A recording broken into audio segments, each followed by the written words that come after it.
जिन लोगों ने रियाजी इजाद की है ना, जिन्होंने लिखा है कि अलजबरे की ये तुकून है, ये ज्योमेट्री के उसूल हैं, जिन्होंने उसूल बनाए फिर जवाब मुरतब किए, उनमें एक नाम है डॉक्टर सर ज़ियाउद्दीन का।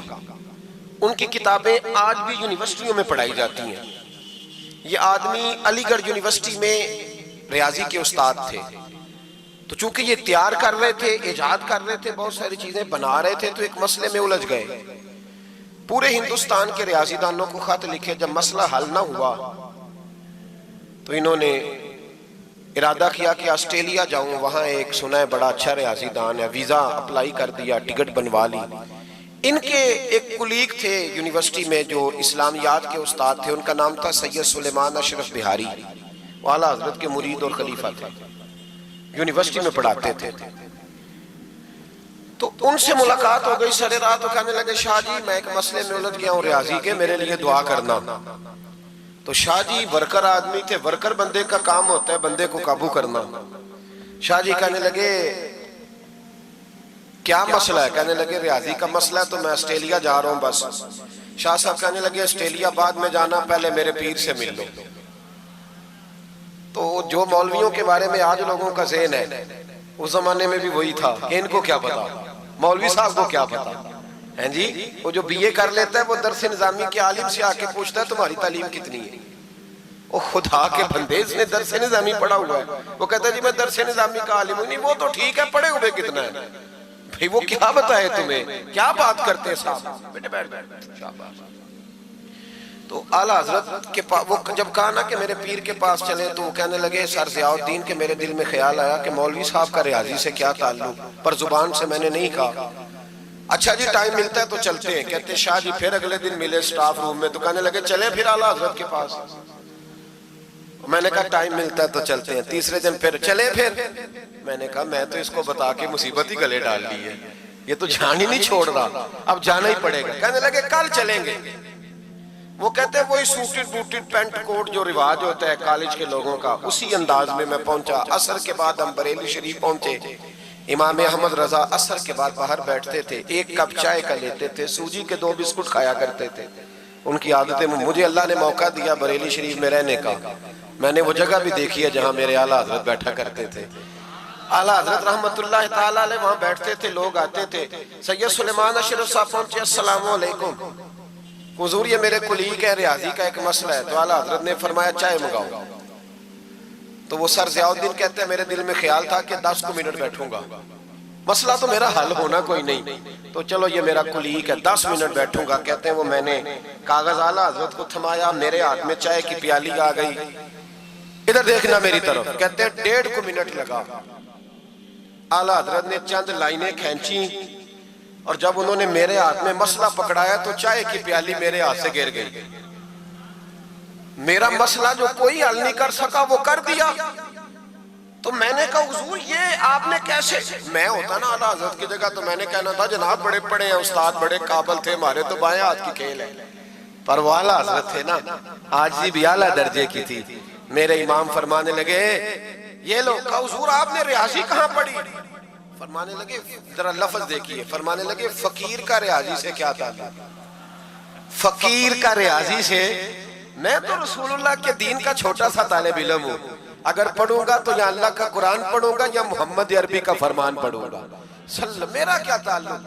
वो तो हमारे पास लोग विरासत का मसला पूछने आते हैं कि एक शख्स इंतकाल कर गया तो उसकी बेटी को कितना मिलेगा, तो बेटे को कितना मिलेगा, तो बीवी है तो कितना मिलेगा, और अगर बच्चे नहीं तो बहन भाई को कितना मिलेगा। तो उसके लिए ना मैंने थोड़ी सी रियाजी सीखी थी। हमारा रियाजी से क्या रिश्ता? मैंने तो रियाजी भी लोगों को नबी पाक का दीन समझाने के लिए सीखी है। तो वो शख्स उठ के खड़ा हुआ, आला हजरत के हाथ चूमे और चूम के कहने लगा मौलाना आपको तो नोबल इनाम मिलना चाहिए, लेकिन सच्चे गुलाम थे ना मेरे नबी पाक के। आला हजरत फरमाने लगे तू नोबल इनाम को छोड़, तू चेहरे पे दाढ़ी रख, 5 नमाजें पढ़ा कर, समझ मुझे इनाम मिल गया। तू सच्चा गुलाम बन जा हुजूर का, समझ मुझे इनाम। भाई ये उनके इल्म का, फकाहत का ये आलम था। मेरी बात पे तवज्जो करें जी, बातें ना करें। आला हजरत रहमतुल्लाह ताला अलैह इस तरह उलूम हासिल किए। फिर जरा आगे देखिएगा, फिर उन्होंने पहरा दिया सारी जिंदगी, गलत बातें नहीं आने दी। मुसलमान मुतासर बड़ी जल्दी होता है, यूरोप की पक्की सड़कें देख के मुतासर हो जाते हैं, बस थोड़ा सा उसूल सही है तो मुतासर हो गए। तू भी उसूल पे अमल करना ताकि हमारा भी मुल्क अच्छा हो जाए। मसला तो अमल करने का है ना, वो अमल कोई भी नहीं करता, तो बस बातें ही बातें। आला हज़रत मुतासर नहीं होते थे, कहते थे काफिर को मुतासर होने वाली चीज है, मुतासर नहीं होते। आला हज़रत के जमाने में साइंसदानों ने कहा जमीन घूमती है। आज भी हमारे बच्चे पढ़ते ना जमीन गोल है, जमीन पढ़ते हैं कॉलेजों में। आला हज़रत फरमाने लगे पागलो, जब नबी पाक सल्लल्लाहु अलैहि वसल्लम का फरमान मौजूद है कि जब अल्लाह ने जमीन को पैदा किया तो ये कांपने लगी। रब करीम ने पहाड़ बतौरे मीखे बना के इसमें लगा दिए, पहाड़ बतौरे मीखों के किले बना के लगाए, जमीन ठहर गई। जब हुजूर ने कह दिया ठहर गई तो मैं कैसे मान जाऊं घूमती है। हम नबी पाक की बात मानेंगे कि साइंसदान की बात मानेंगे? आला हज़रत ने पूरी किताब लिखी है जमीन साकिन है और 521 दलाइल दिए, कुरान की आयात भी, अहादीस भी और साइंसदानों का जवाब साइंसदानों की जुबान में। वो मुतासर नहीं होते थे, कहते थे हम तौहीद को मानने वाले, हम कैसे मुतासर हो। फिर साइंसदानों ने कहा हज़रत के जमाने में कि कश से शकल है। समझा तो पा रहा हूं ना मैं आपको अपनी बातें, चले ऐसे ऐसे कर दे थोड़ा सा, मुझे पता चल जाए आपको समझ आ रही है। ये मैं खिलाफ हूँ ये हाथ खड़ा कराने के, और मैं इसके खिलाफ हूँ। मैं समझता हूँ कि संजीदगी भी एक हुस्न है, तो ये काम होना चाहिए, जोश पैदा करता है, लेकिन कसमें नहीं डालनी चाहिए। वो एक नात खां था, एक जगह पे मैं हाजिर था, ज्यादा जगहों पे तो जाता भी नहीं, मुश्किल होता है, तबीयत ऐसी है। तो उसने कहा जेड़े जेड़े ईमानदार हो हाथ खड़े करो। मैं क्या खुदा दे बंदे जेड़ा नहीं चुकता हो कदों बेईमान है।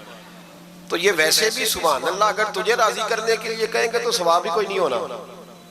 जी मैंने मजा नहीं आया सुभान अल्लाह को, भाई तेरे लिए कही तो सवाब ही कोई नहीं। ये सवाब उस वक्त होगा जब अल्लाह की रिजा के लिए कहेंगे। तो क्या चक्कर में डाल दिया, बड़े बूढ़े बाबे बेचारे बैठे होते हैं, बेइज्जत कर दिया जाता है महफिल में। आपको ज़ौक़ ही नहीं है जी, आपको पता ही नहीं है, तुम्हें ज्यादा पता है, ज्यादा पता है। एक नकीबे महफिल साहब इसी तरह मैं किसी जगह पे मौजूद था तो जोर लगाने लगे, कहने लगे तुसी बड़े बद ज़ौक़ को बोल दे नहीं। मैंने साथी से पूछा, मैंने कहा कितने पैसे लिए इसने आने के? कहते 40,000। तो मैं उन्होंने आख्या, मैं क्या ना बंदे बेइज्जत कर, तू पैसे लेके मुफ्त आए नहीं सारे, ये तेरे से ज्यादा नहीं है। तो ये बाहर निकले, ये अभी रबीउल अव्वल आएगा तो कोई तमाशा ना लगाना, जमात बदनाम होती है, खबरदार कतन कोई तमाशा ना लगाना। यहाँ बोलियां लगती हैं, जिसकी सुर सीधी है वो पैसे कमा के ले जाता है, जो आपको 5 नमाजें पढ़ाता है उसकी किताबें सारी जिंदगी पूरी नहीं होती। खुदा का खौफ करो, करो मद है अहले दुवल रजा, बड़े इस बला में मेरी बला, मैं गदा हूं अपने करीब का, मेरा दीन पारा है ना नहीं। आप उलमा से बात करें, और नात सुननी है तो मेहरबानी करो, जो डेरा गाजी खां में नात पढ़ता है उसकी भी सुन लिया करो, वो भी हुजूर का जिक्र ही करता है। बस कर दें, ये जमात बड़े संजीदा, ये स्टेज गैर संजीदा लोगों का नहीं है, ये स्टेज अल्लामा अहमद सईद काज़मी का है, ये स्टेज मुहद्दिस आज़म पाकिस्तान मौलाना सरदार अहमद का है, और ये स्टेज मेरे आला हज़रत फाज़िल बरेलवी का स्टेज है। हम किसी को गैर संजीदा काम नहीं करने देंगे, इसलिए मेहरबानी फरमाएं, हक की तरफ तवज्जो करें, हक की तरफ। मुझे एक बच्चे ने आके कहा मेरे अब्बा जी इंतकाल कर गए, मैं बड़ी सारी महफिल कराना चाहता हूँ। मैंने कहा ज्यादा सवाब पहुंचाना है, आप देखोगे थोड़ा, पता जी ज्यादा ही पहुंचाना है। मैंने कहा जा अपने शहर में घूम, जिस जिस आलिम के पास फतावा रज़विया नहीं उसे खरीद के दे, तेरे अब्बे को ज्यादा सवाब मिलेगा, जा दे जाके। इसलिए कि 18-19 हजार की किताब है, जिस आलिम की तनख्वाह 10,000 है वो कैसे खरीदेगा। ये वाली नेकी करो। ये किस चक्कर में कौम लग गई? मेहरबानी करें बाहर आए, इतना नुकसान कर लिया हमने। यहाँ आपने कवाल अमीर कर दिए या पीर अमीर कर दिए। पीर और जाली, असली लोगों की बात नहीं करता, जाली पीर। मेरे पास एक बच्चा आया करता था, मैं मजमून पे ही रहूंगा लेकिन ये बातें करनी भी बड़ी जरूरी है। बच्चा आया तो कहने लगा जी वो मेरे हज़रत साहब की ये करामत है, तो मेरे अक्सर आता था तो पीर साहब की करामत है। एक दिन को गलती से तलाक का उसके घर में झगड़ा हो गया, तो मेरे पास आया, कहने लगा मौलाना तलाक दे बैठा हूं। तो मैं कहा पीर साहब ने पूछना सही मसला, पीर साहब से पूछना था। कहने लगे वो कहते हैं ये उलमा का काम है। तो मैंने कहा पीरी मुरीदी जुहला का काम है, मसला आलिम बताएगा और गंदम का तोड़ा कौन लेके जाएगा। जाहिर बस करें। हजरत सुल्तान बाहू का फतवा है, बां इल्मो जो करे फकीरी ओ काफिर मरे दीवाना। बस करें। संजीदा लोग बने आप, बड़े संजीदा लोग इसलिए आपसे आगे निकल गए कि संजीदगी इख्तियार की। तो मेरी बात पे तवज्जो करना। आला हजरत फाज़िल बरेलवी रहमतुल्लाह अलैह के जमाने में लोगों ने कहा कश्श शकल है जी, वो क्या है? जमीन चीजों को अपनी तरफ खींचती है। ये नजरिया कब बना? एक साइंसदान ना बैठा था दरख्त के नीचे, तो उसने देखा कि सेब गिरा है तो वो भी जमीन पे आया है, अमरूद टूटा है तो वो भी जमीन पे आया है, अनार टूटा है तो वो भी जमीन पे आया है। तो कहने लगा जमीन में कशिश है, हर शय को खींचती है, और कश्श शकल का नजरिया बन गया। आला हजरत रहमतुल्लाह अलैह तक जब बात पहुंची तो आप फरमाने लगे साइंसदान पागल हो गए। साइंसदानों की जो अच्छी बात होगी वो मानी जाएगी, लेकिन जो बात दुरुस्त नहीं होगी वो तस्लीम नहीं की जाएगी। आप फरमाने लगे ये क्या बात हुई कि आधा किलो का सेब तो जमीन ने खींच लिया, अमरूद भी खींच लिया, अनार भी खींच लिया, और गुब्बारे में 1.5 छिटांक हवा भर दिया, वो जमीन से खींचा नहीं गया, वो ऊपर उड़ गया है। फरमाने लगे ये कैसा कश्श शकल है? 1.5 छिटांक हवा होती है ना गुब्बारे में, वो जमीन से खींचा। आला हज़रत फरमाने लगे असल कश्श शकल नहीं, असल बात यह है कि हर चीज अपनी असल की तरफ लौट जाती है, हर चीज अपनी असल की तरफ। फरमाने लगे हवा की असल ऊपर है तो गुब्बारा उसे ऊपर ले गया। अनार, सेब, अमरूद जमीन से पैदा हुए थे तो वापस जमीन पे आ गए, वापस। आज भी डॉक्टरों ने बड़ा परेशान किया हुआ है।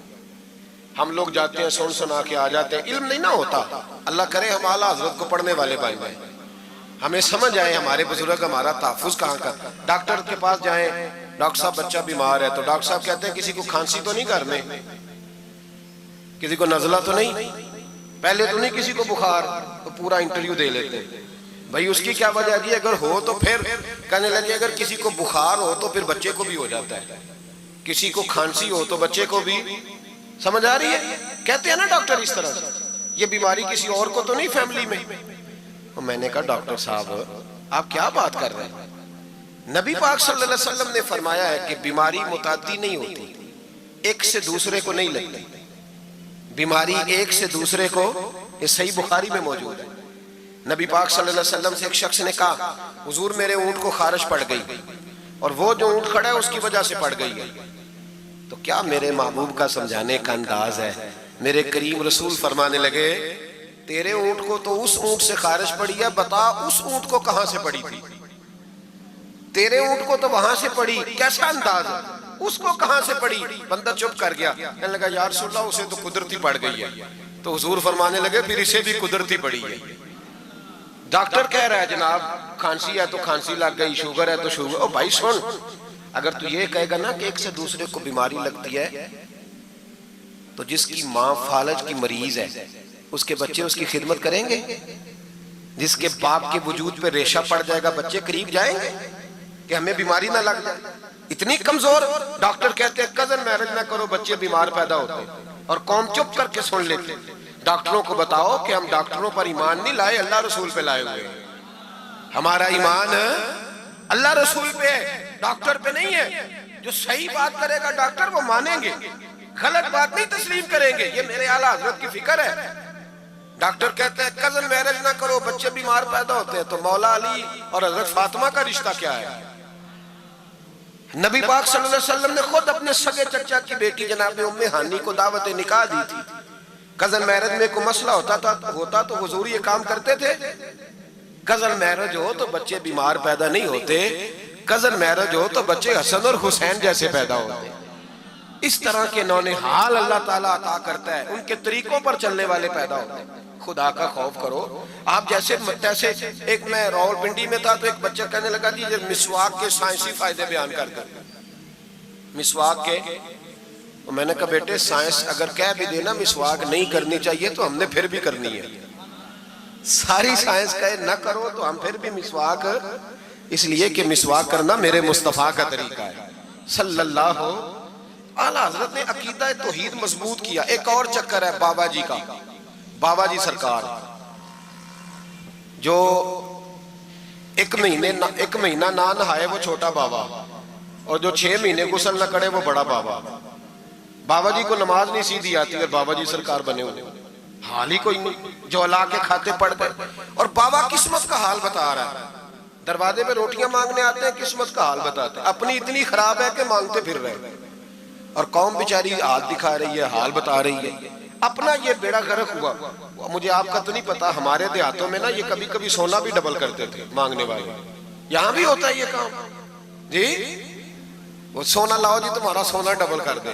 तो पता तब चलता है जब सिंगल भी गायब हो जाता है। बावों के लग गए, फूकों पे लग गई।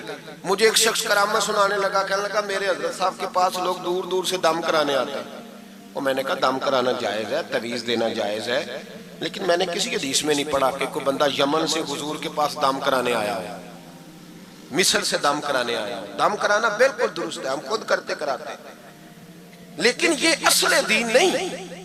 नबी पाक के पास ना कोई शाम से तवीज लेने आया, ना दम कराने आया। रसूल पाक के पास तो जो भी आया करता था, नबी पाक का दीन ही सीखने आता था। तो दीन की बात कर, दम दुरूद की ना सुना, ये तो ज़िमनी बात है, ये तो ज़ैली बात है।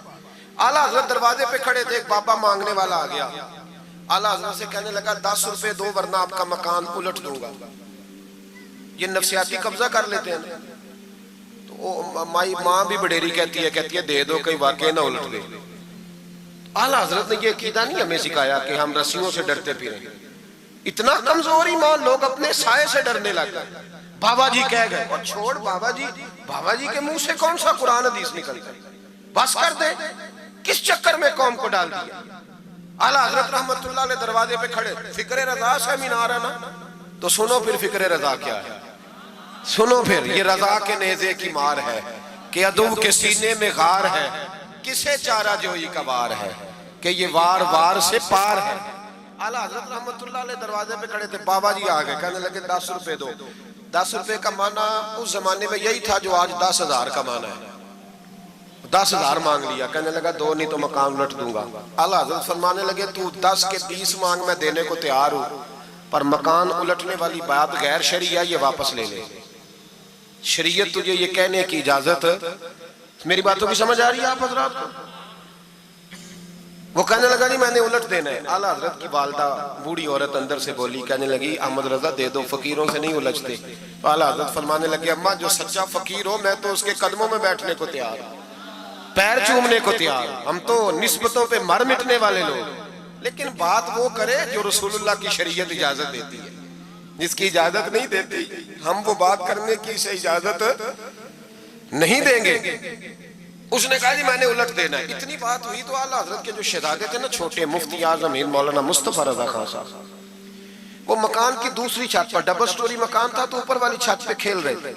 उनका पैर फिसला, वो गर्दन के बाल अंदर गिर गए, अंदर से शोर उठ गया, बच्चा गिर गया। बच्चा, वो फकीर भी सीधा हो गया, देखा ना नहीं ना पैसे दिए, तो शहजादे गर्दन के बाल गिरे ऊपर वाली मंजिल से। लेकिन सुन्नियों किधर खो गए मैं और आप? मेरे आला हजरत का अकीदा सुनो। फाज़िल बरेलवी अंदर नहीं गए, हालांकि हुजूर अलैहिस्सलाम का फरमान मौजूद है कि औलाद आदमी को बुज़दिल कर देती है, औलाद के हाथों बंदा कमजोर हो जाता है। अंदर नहीं गए, वहीं खड़े रह के कहने लगे अम्मा मेरा एक बेटा है, मेरा 1000 भी हो तो मैं सारा नबी पाक की शरीयत पे कुर्बान कर दूंगा, लेकिन किसी भावे की मैं गलत बात मानने को तैयार है। आला हजरत की जुबान से ये लफ्ज निकले तो साहबजादे उठ के दौड़े आए, कहने लगे अब्बा जी जरा इधर तो देखें, मैं दूसरी मंजिल से गिरा हूं पर मुझे खराश भी कोई नहीं आई, मुझे खराश भी कोई नहीं आई, देखे मेरे कपड़ों को मिट्टी भी नहीं लगी। आपके 2-3 मुरीद खड़े थे, कहने लगे हुजूर ये आपकी करामत है। आप फरमाने लगे मेरी करामत नहीं, ये मेरा अकीदा है, तौहीद है, ये मेरा मेरे रब पर ईमान है, खराश नहीं आई। अब उस फकीर को फरमाने लगे आला हजरत के तू कहता था मकान उलट दूंगा, चल उलट ना, फिर 10 रुपए नहीं लेने, उलट। चुप कर गया। तो आला हजरत, लोग कहते हैं मौलवी साहब के पास क्या है? जिसके सीने में रसूलुल्लाह का दीन है उसके पास कुछ नहीं, तो फिर किसी के पास भी कुछ नहीं। हाँ जिम्मेदारी से कह रहा हूं, किसी के पास कुछ नहीं।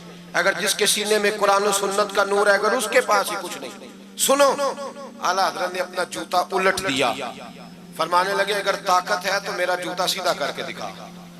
तो मकान उलटने की बात करता है ना, पंजाबी का एक शेर है, आपकी समझ में आ गया तो ठीक है, ना आया फिर भी ठीक है। वो एक पंजाबी के दरवेश कहा करते थे, एक सिट ते पखड़ा कुआर गंदल, असी और भी बूटियां जानने हैं, पता है हमें सारे गुरुओं का है। चलो करामत ना दिखाएं तो बात अलग है, पर खबर हमें है। फरमाया चलो सीधा करो। उसने पूरा जोर लगाया पर जूता सीधा, पसीने आ गए तो कहने लगा जी मैं माफी मांगता हूं, आज के बाद ऐसी बात नहीं करूंगा। आला हजरत वली थे तो वली सखी होता है, जेब से हाथ निकाले, फरमाया तू 10 मांगता था, अल्लाह 20 लेके जा, लेकिन गैर शरी बात खुदारा बस करो। जो हमें हमारे बुजुर्गों ने नजरियात दिए उन पर कायम रहो। अकीदा रिसालत, आला हजरत के जमाना मुबारका में एक मौलाना ने कह दिया कि हुजूर के बाद भी कोई नबी आए तो खत्म नबूवत में फर्क नहीं पड़ता। तवज्जो है मेरी बात पर? इधर देखो मेरी तरफ। आला हजरत ने पता क्या जवाब दिया? आला हजरत फरमाने लगे तू कहता है आ जाए तो फर्क नहीं पड़ता, हम कहते हैं आए क्यों हुजूर के बाद? हमें जरूरत ही कोई नहीं, हमें कोई हुजूर ने कमी छोड़ी, हमें हाजत ही नहीं, आए क्यों? आला हजरत ने फतवा कुफ्र दिया। एक मौलाना उठे तो कहने लगे जैसा इल्म नबी पाक को है वैसा जानवरों पागलों सबको है। फिर वो कहने लगे मेरी बात का ये मतलब था, वो मतलब था, सच्चे दिल से, बड़े ठंडे दिमाग से। देखिए मैं कोई ऊंचा नहीं बोल रहा, कोई जोश में नहीं हूं। देखो एक बंदा कहता है जैसा इल्म नबी पाक को मिसाल देता है कि ऐसा अताई इल्म तो जानवरों पागलों सबको हासिल है। वो कहता है मेरा ये मतलब है, मेरा वो। हमारा सवाल ये है कि तुझे ये बात कहने की जरूरत क्या है? बोले है कोई जरूरत? नहीं तुसी बोल दे नहीं यार, हाँ तो कर दे, है कोई जरूरत? भाई मतलब जो बात में बयान करना है कि ये मतलब था तो वो मतलब था, तो ये बात कहनी चाहिए, क्यों कही? आला हज़रत रहमतुल्लाह अलैह फरमाने लगे तू पागल हो गया, कुरान नहीं पढ़ता। वअल्लमका मा लम तकुन तअलम। अल्लाह फरमाते हैं महबूब जो आप नहीं जानते थे मैंने सारा ही आपको सिखा दिया है। फरमाया जिसका उस्ताद रब हो उसे कोई कमी रहती है? फरमाने लगे तू ये मिसालें देता है, हमारा अकीदा ये है कि अल्लाह ने गैब के खजानों की कुंजियां ही अपने नबी को अता फरमा दी। एक मौलाना और उठे, कहने लगे नमाज में नबी पाक का ख्याल आए तो नमाज टूट जाती है। लोग कहते हैं लड़ो ना, हम नहीं लड़ रहे भाई, हम तो उम्मत को इकट्ठा करना चाहते हैं। लेकिन इधर देखो ना, आपके सामने कोई बंदा खड़ा होकर कह दे कि नबी पाक का ख्याल आए तो नमाज टूट जाती है, तो आप उसके गले में फूलों का हार डालेंगे? क्यों? मुरव्वत करो ना, मुरव्वत का दर्ज दे रहे हो, मुरव्वत करो। चले आपको एक मिसाल देता हूँ बड़ी सादी। उसने कहा जी हुजूर का ख्याल आए तो नमाज टूट जाती है। नमाज में आप दुरूद शरीफ के बाद दुआ पढ़ते, दुआ कौन सी है? रब्बना ग़फ़िरली आती है ना आप सबको, पढ़िए जरा, रब्बना ग़फ़िरली। इसका तर्जुमा क्या है? या अल्लाह मुझे भी बख्श दे और मेरे माँ बाप को भी। तो जब ये दुआ मांगी तो अब्बा जी का ख्याल नमाज में आया कि नहीं आया? अम्मा जी का? सुन्नी थोड़ा सा अगर आप समझे ना, मेरा सुन्नी एक ही बात करता है, जब इससे कोई बंदा कोई मसला पूछता है ना तो सुन्नी कहते हैं मैं तो पढ़ा हुआ ही नहीं। ओ खुदा के बंदे आज पढ़ के जाना सारी महफिल, और आइंदा जुमा भी अपने खतीब के पास पढ़ना जरा ध्यान से, फिर अगला भी पढ़ना, फिर तो इंशाल्लाह कहेगा नहीं मैं पढ़ा हुआ नहीं। भाई नमाज में आयत पढ़ते रब्बना ग़फ़िरली, तो अब्बा जी का ख्याल आता है कि नहीं? तो नमाज टूट गई कि रह गई? अम्मा जी का ख्याल आता है कि नहीं? आला हज़रत फरमाने लगे अगर तेरा बाप जो बेनमाजी हो, अनपढ़ हो, उसका ख्याल आने से नमाज नहीं टूटती, तो फिर सुन हमारा अकीदा क्या है। तू कहता है नबी पाक का ख्याल आ जाए तो नमाज टूट जाती है। आला हज़रत फरमाने लगे हमारा अकीदा ये है कि जब तक रसूल पाक का ख्याल आए ना हमारी नमाज होती ही नहीं, होती नहीं जब तक। कुछ लोगों ने कह दिया नबी पाक हमारी तरह बशर है। ओ भाई देखो ना, आज खबर मिली है कि हॉलैंड ने फिर से खाके शाया कर दिए। इधर देखो मेरी तरफ, ये नामूस रिसालत का मसला 100 साल पहले आला हज़रत ने समझाया था और फरमाया था दुश्मन अहमद पे शिद्दत कीजिए, मुल्हिदों से क्या मुरव्वत कीजिए, शिर्क ठहरे जिसमें ताज़ीम हबीब, उस बुरे मजहब पे लानत कीजिए। वो जो नामूस रिसालत की बात तब की थी, फरमाया नादानो आज तो तुम कह रहे हो कि हुजूर हमारी तरह के बशर हैं, तो जब तुम बशर बनाओगे तो फिर लोग कहेंगे कि सियासतदान का खाका बन रहा है तो इनका क्यों ना बने माज़अल्लाह। उस वक्त आला हज़रत ने कहा था ना ना ये बात नहीं है। आप फरमाने लगे बात यह है कि अल्लाह की सरताब कदम शान है, ये इंसान नहीं इंसान, वो इंसान है ये, कुरान तो ईमान बताता है इन्हें और ईमान ये कहता है मेरी जान है ये। नामूस रिसालत का मसला सारी जिंदगी आला हजरत ने समझाया और लोगों को बताया कि जान है इश्क मुस्तफा, रोज फुजू करे खुदा, जिसको हो दर्द का मजा वो नाजे दवा उठाए क्यों। आला हजरत मौजूद थे मदीना शरीफ में।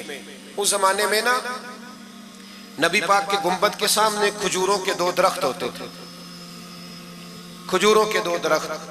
शुअरा सारे बैठे थे, तो शायर जो होता है ना वो तशबीह देता है बाजों का। तो शायर ने शेर कहा, कहने लगा यूं है दरख्त हजरत वाला के सामने। तवज्जो है मेरी बात पर। हुजूर के गुंबद के सामने खजूरों के 2 दरख्त हैं। शायर ने शेर लिखा, यूं है दरख्त हजरत वाला के सामने, मजनू खड़ा हो खैमाए लैला के सामने। आला हज़रत फरमाने लगे ये शेर मेरे नबी पाक की शान के लायक। फरमाने लगे तुमने हुजूर के खैमे को, नबी पाक के गुंबद को लैला का खैमा बना दिया, ये क्या बात है। तो लोग मानते भी नहीं ना, वो भी ना माने। कहने लगे जी इतराज करना आसान है, शेर कहना मुश्किल है, आप बताएं शेर कैसे कहना चाहिए। फरमाया लफ्ज वो कहो जो हुजूर की शान के लायक है, जो शान के लायक नहीं वो लफ्ज न कहो। शेर क्या कहा, कहने लगे यूं है दरख्त हजरत वाला के सामने, मजनू खड़ा हो खैमाए लैला के सामने। आला हज़रत फरमाने लगे गलत है तशबीह। कहा जी आप बता दे। तो आला हज़रत फरमाने लगे सुनो फिर, यूं है दरख्त हजरत वाला के सामने, कुदसी खड़े हैं अर्शे मुअल्ला के सामने। गोया कुदसी खड़े हैं अर्शे। ये फाज़िल बरेलवी रहमतुल्लाह अलैह का अंदाज है। नामूस रिसालत के बारे में कभी किसी को गुंजाइश, हमारे एंकर टीवी पे बैठ के अभी भी बातें होंगी सवेरे बड़ी, मौलवी जज्बाती है जी, ये कहता है कि गुस्ताखाने रसूल से रिश्ता तोड़ो, और सारे एंकर हमारे बच्चों को खराब करते हैं। कहते हैं जी हुजूर ने तो अपने बेअदब को माफ किया। बिल्कुल माफ किया है, बिल्कुल माफ किया। नबी पाक ने अपने बेअदब को माफ किया है, पर हजरत अबू बकर सिद्दीक ने हुजूर के बेअदब को कोई नहीं माफ किया। हजरत उमर ने हुजूर के बेअदब को माफ, हजरत उस्मान गनी ने माफ, मौला अली ने माफ, इन लोगों ने हुजूर के बेअदब को माफ। लेकिन ना जो मेरी बेअदबी करेगा उसे मैं माफ करूंगा। बेअदबी मेरी करे और माफी मेरे छोटे भाई से मांग ले, उसको हक है माफ करने का, मैंने माफ करना है। क्योंकि बेअदबी ये मोटी बात है, इसको समझ ले। इस इज्तिमा में मैं हुकूमत पाकिस्तान को मशवरा देता हूँ, बड़ा बड़ा ठंडा मशवरा देता हूँ कि अगर बचना चाहते हो ना तो इनसे ताल्लुक तोड़ लो और इन्हें सख्त जवाब दो, बच जाओगे। वरना जो उनसे रिश्ता नहीं तोड़ेगा वो खुद भी नहीं बचेगा, वो राह में बह जाएगा, वो अल्लाह की पकड़ में आ जाएगा, उसके लिए मुश्किल हो जाएगा। खुदारा सख्त जवाब दो, तुम्हें अल्लाह ने मनसब दिया, मौका दिया है, सख्त जवाब दो, स्टैंड लो। लोग कहते हैं उलमा की तकरीरों से क्या होता है, हमारी तकरीरों से गाजी इल्म दीन शहीद पैदा होते हैं, हमारी तकरीरों से आमर चीमा शहीद पैदा होते हैं, हमारी तकरीरों से गाजी मुमताज हुसैन कादरी पैदा होते हैं, ये यहाँ से पैदा होते हैं। इसलिए मेहरबानी करें, खुदा का खौफ करें और सख्त जवाब दें, और अपने मुसलमान होने का, आप मुसलमान हैं, मुसलमान होने का सबूत दे, सख्त जवाब दे। और अगर वो नहीं मानते तो गुजारा खाने पीने रोटी के बगैर हो जाता है, पर नबी पाक के बगैर नहीं होता। इसलिए मेहरबानी करो, उनको करारा जवाब जाना चाहिए। आप तायीद करते हैं मेरी बात की, सारे हज़रात होना चाहिए ना जी ऐसा। अल्लाह आपको जज़ा दे। आगे बढ़िए। आला हज़रत रहमतुल्लाह तआला अलैह ने इल्म सिखाया लोगों को। उनका कमाल पता क्या था, हम ना कमजोर दलाइल के साथ मैदान में उतरते हैं तो फिर हमसे लोग काबू नहीं आते। हमें ना स्टडी करनी चाहिए, पढ़ना चाहिए। हमारे यहाँ पढ़ने पढ़ाने का रिवाज नहीं, बल्कि अब तो जब से ये सोशल मीडिया आया है, मुफ्ती भी सारे फेसबुक के रह गए। एक साहब पूछते हैं जी वो फेसबुक पे मैंने पढ़ा था, तो मैंने कहा फेसबुक किस किताब का नाम है, किस किताब का नाम है? उस पे तो जो जिसका दिल करता है, अच्छा भी उसका फायदा भी है, लेकिन मेहरबानी करें जब आपने पढ़ना हो ना तो फिर आप किसी मुस्तनद किताब से पढ़ें, फिर उस किताब का हवाला कोट करें ताकि माना जाए। आला हज़रत मसला बताना भी जानते थे और मनवाना भी जानते थे। उनकी किसी किताब का कोई जवाब, और जब जवाब नहीं होता तो बंदे गालियां देते हैं, और जब सामने वाला गुस्से में आ जाए तो समझो उलझ गया है, अब दलाइल कोई नहीं तो अब गुस्सा करके भागना चाहता है। आला हज़रत का एक फतवा है, मेरी बातों की समझ आ रही है आप हज़रात को? पीछे वाले जरा कम कम हाँ ना कर रहे हैं। आ रही है जी आप हजरात को समझ? माशाल्लाह कोरम भी पूरा हो गया आपका। थोड़ी तवज्जो करें मेरी बात पर। आला हजरत रहमतुल्लाह ताला अलैह का एक फतवा है। आला हजरत का फतवा है कि जुमे की जो दूसरी अजान है ना, बाज मस्जिदों में खतीब के सामने होती है। फरमाया खतीब के सामने नहीं देनी चाहिए, बाहर दरवाजे पे देनी चाहिए। आला हजरत का फतवा है। अब मेरी बात भी जरा ठंडे दिल से सुन लें। अगर कोई खतीब के सामने देता है तो अजान उसकी भी हो जाती है। समझ आ रही है? सुबह रटा ना डाल देना अपनी मस्जिद में जाके कि जी उन्होंने तो ऐसे कहा है तो आप ऐसे करते हैं। लोग अपनी इरादा होता है ना लड़ाई करने का, तो बहाना कोई और बना लेते। तो आप कोई किसी का प्रोग्राम हो तो मेरी बात सामने रख के लड़ाई ना करे। जिस मस्जिद में खतीब के सामने भी जुमे की दूसरी अजान होती है, अजान वहां भी बोलिए हो जाता है। आला हजरत का फतवा है कि बाहर देनी चाहिए। पूरा रिसाला लिखा है आला हजरत। और आप दलील ये देते हैं, आप फरमाते हैं कि खतीब तो आया बैठा है, बाहर अजान पढ़ो ताकि बाहर किसी के कानों में जाए कि टाइम हो गया है। खतीब को सुना रहे हो, वो तो आया है। उस पर दलाइल दिया आला हजरत ने, क्योंकि फुरोई मसला है, इख्तलाफ का हक रखते।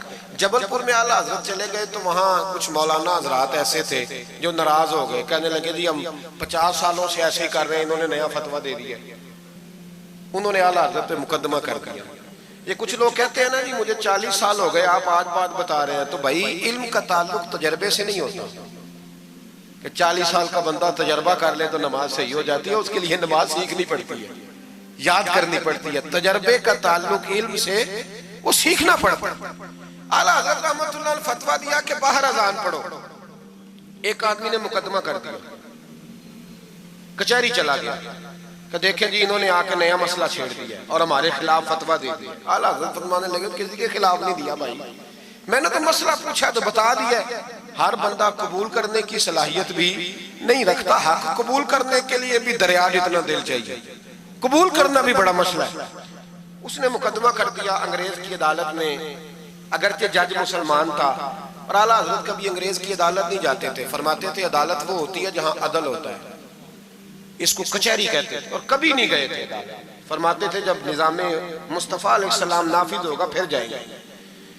मुखालिफिन ने मुकदमा कर दिया। वो जो सामने आवाज देता है ना जज के, फुला बिन फुला हाजिर हो, हमारे यहाँ तो उसे अदरी भी कहते हैं, हाकर भी कहते हैं, आप पता नहीं क्या नाम देते हैं उसको, क्या कहते हैं जी उसको यहाँ, चले जो भी है, नुमाइंदा कह लें आप जज का, मैं तफसील में जाता नहीं। उसको कहा जाता है ना फुला बिन फुला को बुलाओ। समझ आ रही है आप हज़रात को?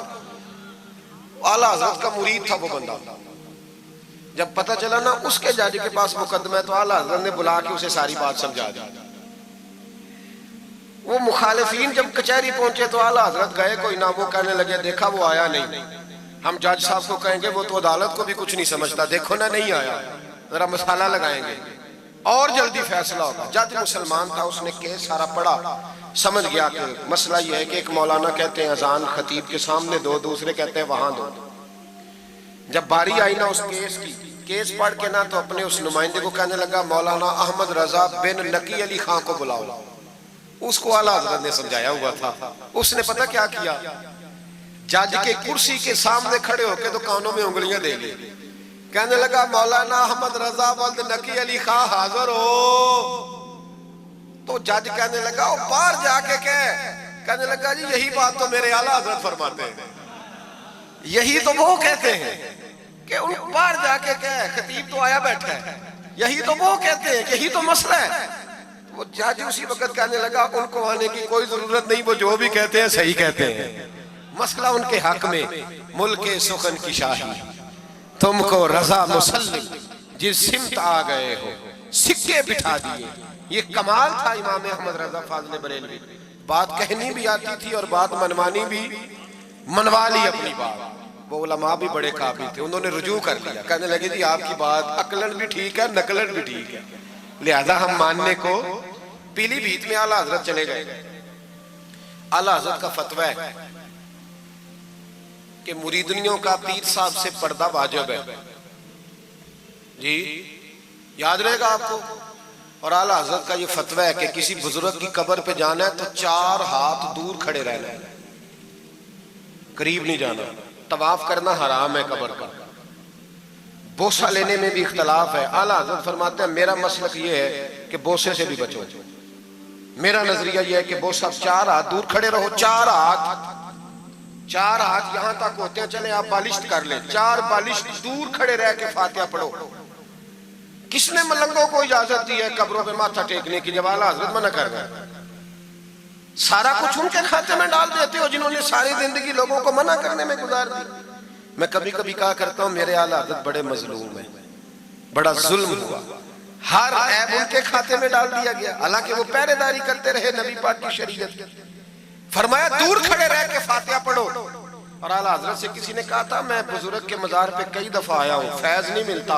आप फरमाने लगे तुम मजारों पे गैर शरई हरकतें करते हो, तो बाबे तो तुमसे नाराज हो गए अल्लाह के बड़े, वो तुम्हारे ऊपर फैज की निछावर कैसे करें? तुम तो उनको तंग करते हो, गैर शरई हरकतें करते मजारात। लेकिन बस मौज है लोगों की, लगे हुए। मेहरबानी फरमाए, तवज्जो करें। आला हज़रत रहमतुल्लाह अलैह को एक शाह जी थे पीलीभीत के रहने वाले, उन्होंने जलसे पे मदऊ की, आप तशरीफ ले गए। हालांकि कम जाते थे, लिखने लिखाने के आदमी थे, पढ़ने पढ़ाने कम जाते थे, उन्होंने बुलाया तो तशरीफ ले गए। हमारे यहाँ तो अब टेलीफोन है ना जी, तो मिनट मिनट पे लोग पूछते हैं कहाँ पहुंच गए हो, कहाँ पहुंच गए हो, अब कहाँ आ गए। उस जमाने में खत होता था, खत डाल दिया जाता था, इस तारीख को जलसा है, जवाबी खत आता था, पहुंच जाएंगे। आला हज़रत ने खत लिखा शाह जी को मैं आ जाऊंगा। जिस दिन आला हज़रत पहुंचे उनको पता नहीं था कि उनके आने का टाइम हो गया। आला हज़रत पहुंचे तो शाह साहब, शाह जी उनका लक़ब था बुजुर्गों का, वो शाह जी ना मुरीदनियों के बीच बैठे तवीज़ लिख रहे थे। आपको पता है मुरीदनियां ही ज्यादा नजराना देती हैं तवीज़ का, मुरीद तो पूरा पूरा देते हैं, इसलिए उनका पीर ज्यादा अमीर होता है। तो वो तवीज़ लिख रहे थे, मुरीदनियां बैठी थी दाएं बाएं। आला हज़रत जैसे ही पहुंचे नजर पड़ी, अब तो बड़ी मुसीबत है, कोई रोकने वाला नहीं।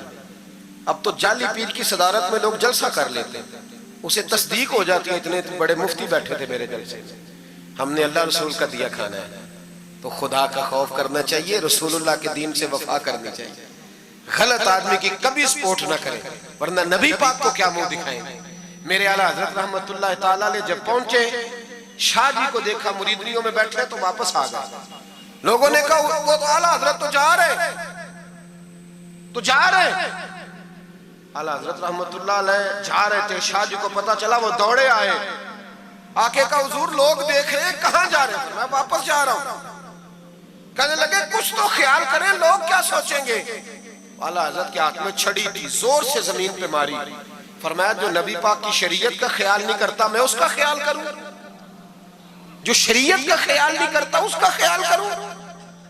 शरीयत का बस समझ लेंगे जुमला, जो शरीयत का ख्याल ना करे कभी उसका ख्याल, और जो शरीयत का ख्याल करे उसके पैरों में बैठे रहो, उसकी नौकरी करो, उसकी ड्यूटी करो, उसकी गुलामी करो, लाजमी करो।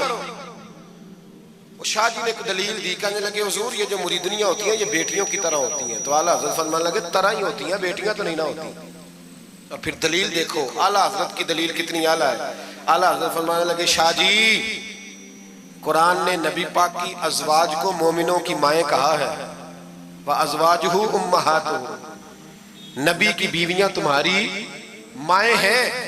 लेकिन फरमाया वही अम्मा हज़रत उम्मे सलमा बैठी थी तो नाबीना से अभी आए थे, जिसको कुरान ने माँ कहा उसके सामने बेटा आया था, तो रसूल करीम सल्लल्लाहु अलैहि वसल्लम ने जनाबे उम्मे सलमा से कहा पर्दा करो। अर्ज की हुजूर वो तो नाबीना है। फरमाया तुम्हें तो नजर आ रहा है ना। फरमाया जिसको कुरान माँ कहे जब उससे पर्दा जरूरी है तो ये तो बेटियों की तरह है। शाह जी भी बड़े ज़रफ़ वाले आदमी थे, कहने लगे हुजूर हाथ करीब करे, मुझे समझ आ गई, आपके हाथ में तौबा करता हूँ, आज के बाद ये काम नहीं करूंगा। बड़े आदमी थे ना, मान गए। बड़ा आदमी मानता है, जो बुज़दिल होता है तो अपनी गलती पे डट जाता है। जब मान गए तो फिर आला हज़रत भी तो आला थे ना, जब कहा ना मानता हूँ तो फिर इमाम अहमद रजा भी झुके। और लोगों को पता तब चला जब आला हज़रत ने शाह जी के पैर चूमने शुरू कर दिए। पहले नाराज होकर जा रहे थे, मैं तेरा ख्याल, अब शरीयत पे अमल किया तो कदम चूमे। आला हज़रत गुलाम थे सैयद, इतना इल्म पढ़ने के बावजूद एक पीर के मुरीद हुए। समझ आ रही है मेरी बात?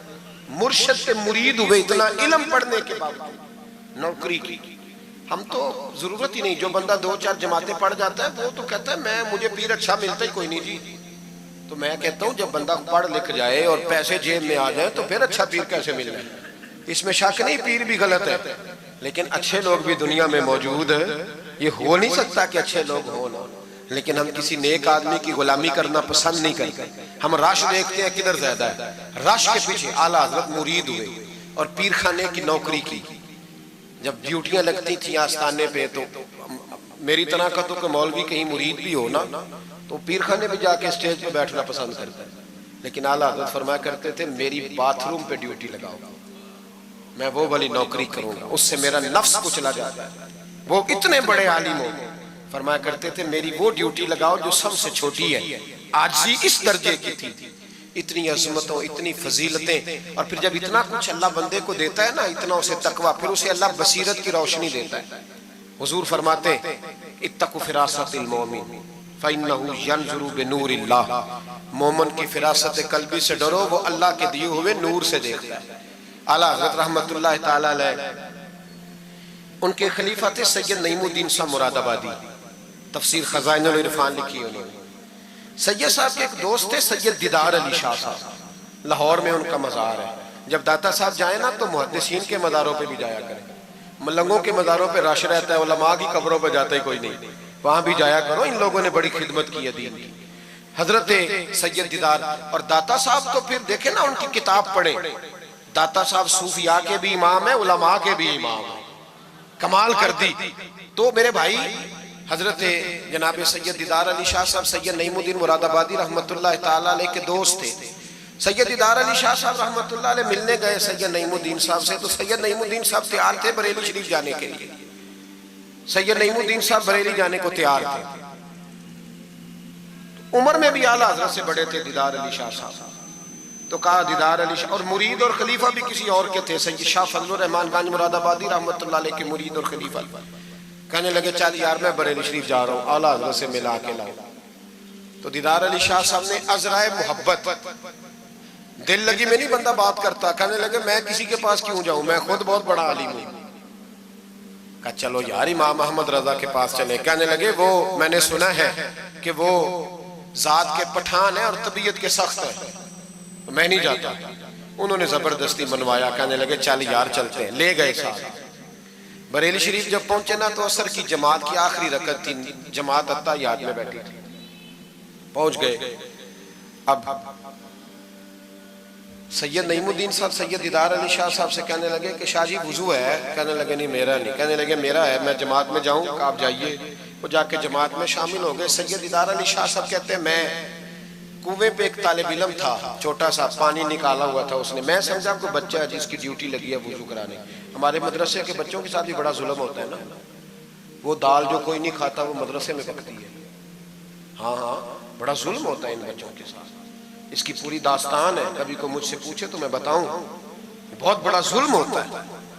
एक मोहतरम साहब एक दिन कह रहे थे तंजीमुल मदारस की मीटिंग में कि मैंने जी कभी मदरसे का खाना चखा नहीं, मेरे लिए जायज नहीं तो मैं चखता नहीं। मैंने कहा साहब अब चखना, और मेरी ख्वाहिश है आप भी वही खाना खाएं जो ये बच्चे खाते हैं।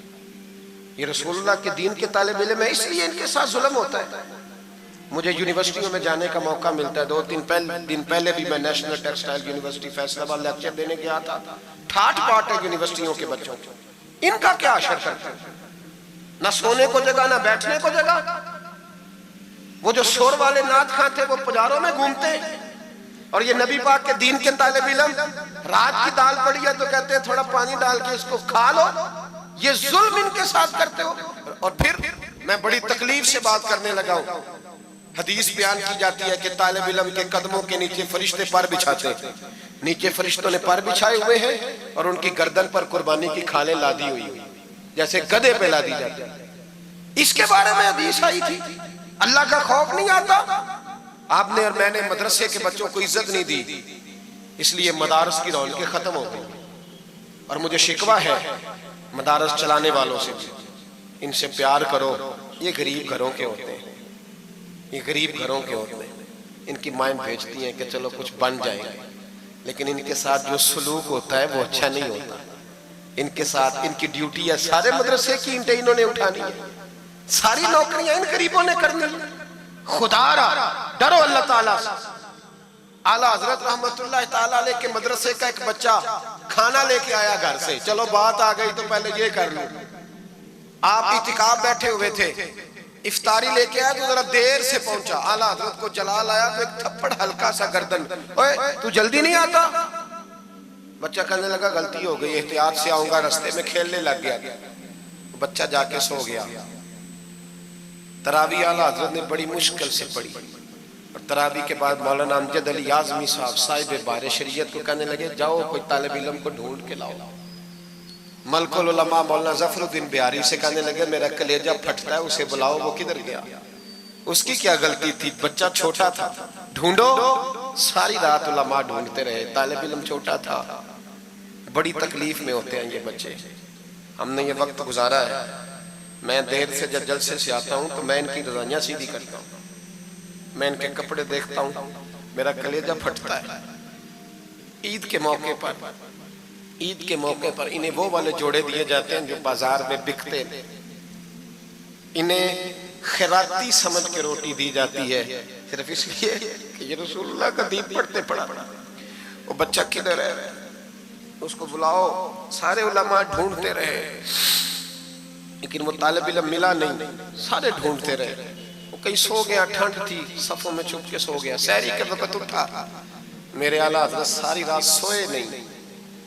सहरी के वक्त वो आया तो लोगों ने देखा कि करोड़ों लोगों का पेशवा, बेहिसाब फजाइल रखने वाला आलिम दीन इमाम अहमद रजा के गरीब तालिब इल्म के सामने अत्ताहियात की हालत में बैठ के हाथ बांध दिए। तो कहने लगे भूल गया था, बूढ़ा हो गया हूं ना, कुछ बातें ज़हन से उतर जाती है, माफ कर दे बेटा, गलती हो गई। जितने उलमा थे रोने लगे, हुजूर आप ये क्या कह रहे हैं? फरमाया यार छोटा सा फूल सा दिल था बेचारे का, टूट गया हो, चल माफ कर दे, आइंदा नहीं करता। कहने लगा हुजूर आप जैसे राजी है मैं भी राजी हूँ। फिर फरमाने लगे यार नाबालिग तो माफ करने का भी हक नहीं रखता। फिर उसका हाथ पकड़ के अपने चेहरे पे मारा, बदला ले ले। फिर जेब से पैसे निकाल के दिए और फिर कहने लगे अमजद अली जफरुद्दीन देख रहे हो ना सारे, मैंने बदला भी दिया है, माफी भी मांगी है और मैंने पैसे भी दिए हैं। अगर अल्लाह ने कयामत के दिन इस तालिब इल्म के बारे में पूछा तो मेरी गवाही दोगे ना? कहोगे ना यार, कहोगे ना? ओ भाई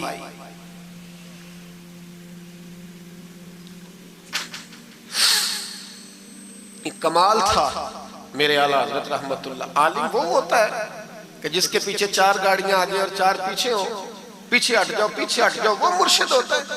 मुर्शिद वो होता है जिसके पास से तकवे की खुशबू आए, खौफे खुदा की खुशबू आए, रसूलुल्लाह की मोहब्बत जागे, वो कामिल मुर्शिद होता है। हजरत सैयद नईमुद्दीन साहब मुरादाबादी रहमतुल्लाह अलैह फरमाते मैं पहुंचा उस तालिब इल्म को, मैंने समझा को वुजू कराने वाला है, तो मैंने कहा पानी उठाने लगा तो कहने लगा बाबा जी पूछ तो लें पहले, पानी तो मेरा है। फरमाते मैंने कहा चल बेटे फिर दे दे अगर तेरा है तो, मैंने वुजू करना है। तो वो बच्चा कहने लगा हुजूर आपको पता है कि नाबालिग अपनी मर्जी से भी अपनी चीज किसी को नहीं दे सकता। मौलाना दीदार अली शाह साहब फरमाते मेरे दिल पर चोट लगी। मैंने कहा दीदार अली अहमद रजा के मदरसे के तो नाबालिगों का इल्म भी तुझसे ज्यादा है, नाबालिगों का ये हाल है तो बड़ों का क्या हाल होगा। फरमाते हैं कि वुजू उस बच्चे ने किया, फिर मैंने पानी भरा, वुजू करके मैं मस्जिद की सीढ़ियां चढ़ रहा था। सैयद नईमुद्दीन साहब की नमाज रहती थी, वो मुकम्मल कर रहे थे, आला हज़रत सीढ़ियां उतर रहे थे, उनके पीछे पीछे हाथ बांध के लोगों को चलते देखा तो मैं समझ गया यही आला हज़रत है।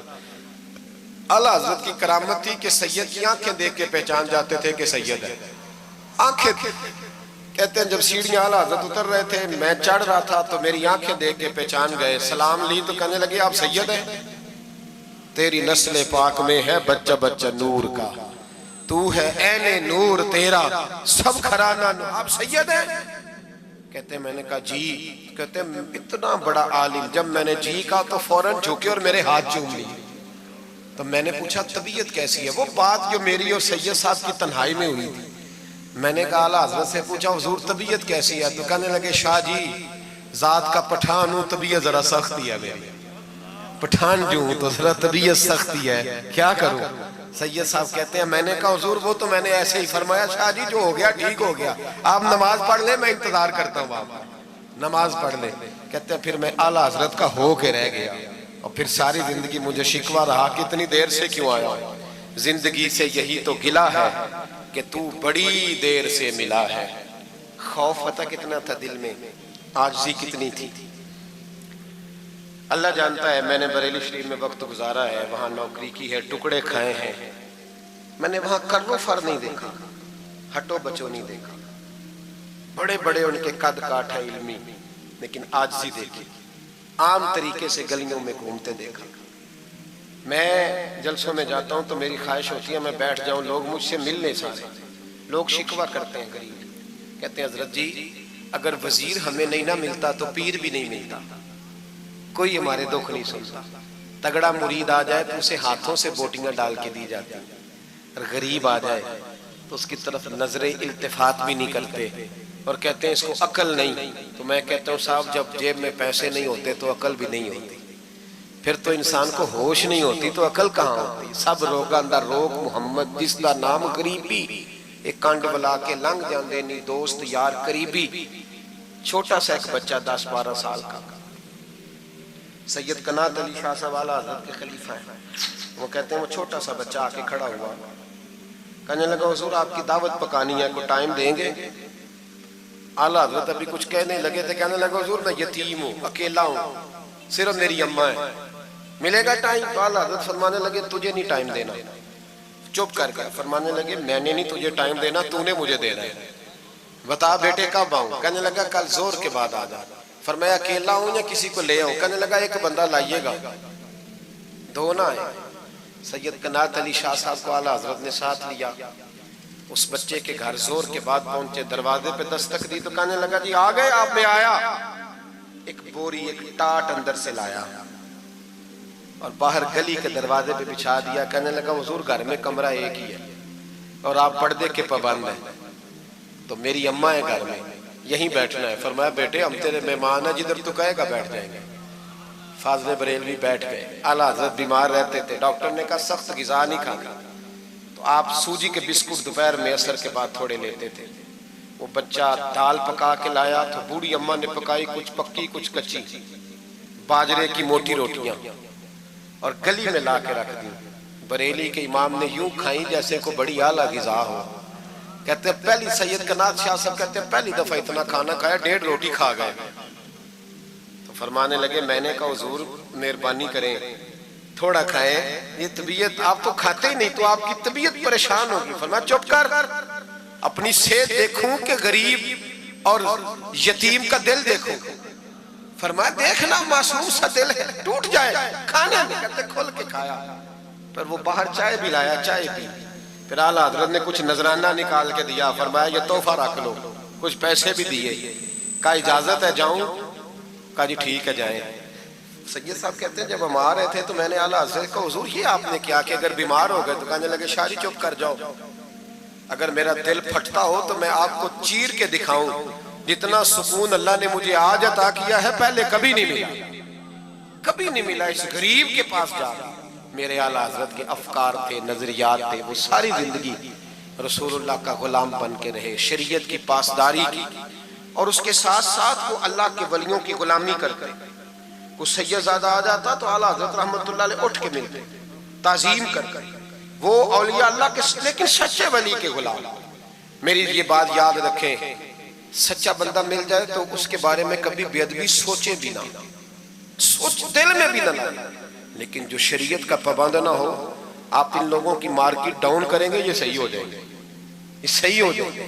हमारे यहाँ चल जाता है जो भी आ जाता है, चल जाता है। इमाम साहब की दाढ़ी इतनी छोटी हो वो नमाज नहीं पढ़ा सकते, पीर साहब चल जाता है, नात खां भी चल जाता है, नकीबे मजलिस भी चल जाता है, सिर्फ इमाम पे पाबंदी है थोड़ी छोटी है जी ये, हालांकि नहीं होनी चाहिए, दाढ़ी पूरी होनी चाहिए। आपसे मेरी ये गुजारिशात है, आला हज़रत के पैगाम को समझें। एक छोटा सा वादा लेना है, जिस मस्जिद में कंजुल ईमान नहीं वहां एक हदियतन खरीद के रखवा देंगे इंशाअल्लाह ताला। महंगी बात बता दी है मेरे ख्याल में, आप चुप कर गए, रखवा देंगे कुरान शरीफ।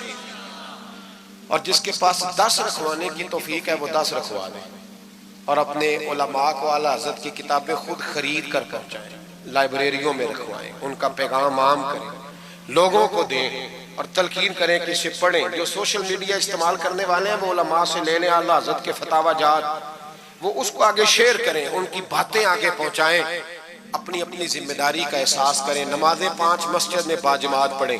ये दाढ़ी नबी पाक की सुन्नत है, अल्लाह ने सिर्फ मर्दों को दी है, औरत को नहीं दी। उसने मर्द के चेहरे पर पसंद की। नबी सारे दाढ़ी वाले, सहाबा सारे दाढ़ी वाले, अहले बैत सारे, औलिया अल्लाह सारे। जो लोग कहते हैं ना नेक होकर रखनी है, उनके लिए मशवरा यह है कि दाढ़ी रख लो, नेक हो जाओगे इंशाल्लाह। दाढ़ी नेक बना लो, और जिसने रखी है ना वो भी अपनी मर्जी की ना रखे, नबी पाक की मर्जी की रखे। पूरी एक मुट्ठी दाढ़ी रखे, पूरी एक मुट्ठी दाढ़ी रखें, और अपने घर में पर्दा कराएं, पर्दा कराएं। याद रखें हर इमारत को गुलाफ नहीं चढ़ता, सिर्फ बैतुल्लाह को चढ़ता है। हर कुरान, हर किताब को गुलाफ नहीं चढ़ता, सिर्फ कुरान पाक को चढ़ता है। हर बीबी पर्दा नहीं करती, सिर्फ सैयदा फातिमा की मानने वाली पर्दा करती अपनी। और याद रखें वो बेटा, वो भाई, वो शौहर मुजरम होगा जिसकी बीवी पर्दा नहीं करती। खुदा रहा, ये आला हज़रत का मिशन है, पैगाम है। ये वाहद वली है आला हज़रत औलिया अल्लाह में से वाहद। हर वली की अलग अलग शान होती है ना, जिसमें वो मुमताज होता है। जनाब सिद्दीक एक बार सदाकत में बात, हालांकि सखी भी बड़े, एक शान इन्हें इनफिरादी मिली आला हज़रत। आला हज़रत की ज़ौजा अपने दौर की बहुत बड़ी वलिया थी, और बाकायदा पढ़ी हुई नहीं थी, लेकिन इतनी शनासा हो गई थी कि आला हज़रत कहते किताब उठा के ला तो किताब ले आती, फलानी किताब लाओ ले आती। छुरी के साथ कलम बना के रखती, स्याही रखती, कागज देती। आखिरी उम्र में मेरे आला हज़रत ने फरमाया तूने बड़ी खिदमत की, मांगा कुछ नहीं, कुछ मांग ले। तो अम्मा जी उठ के करीब बैठ गई, कहने लगी कुछ देना है ना तो मेरी बख्शिश की दुआ कर।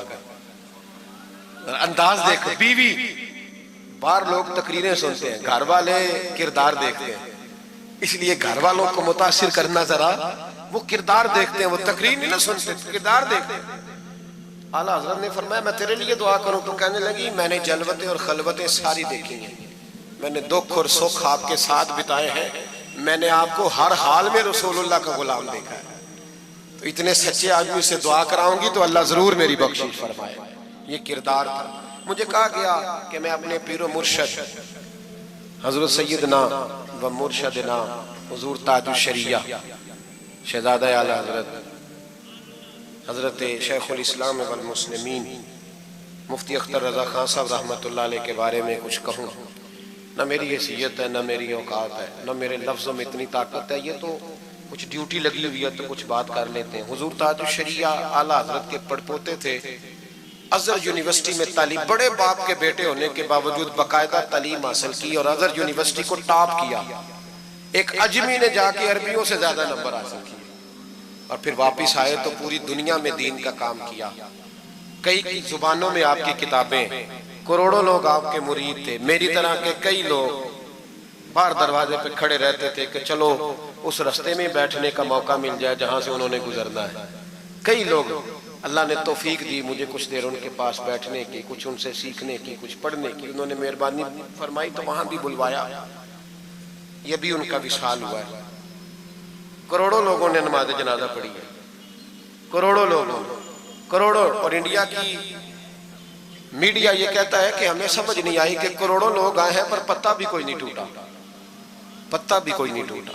50,000 आदमी इकट्ठा आ जाए ना आपके डीजी खान में तो पकौड़े भी खत्म हो जाएंगे ना, लेकिन वहां करोड़ों लोग आए। पता नहीं रोटी किसने दी, खाना किसने खिलाया। बड़े बाप के बेटे थे लेकिन खुद भी बहुत बड़े थे। सारी जिंदगी रसूलुल्लाह का दीन फैलाया। दुआ करना अल्लाह ताला हमें उनके तरीकों पर चलने की तौफीक अता फरमाए।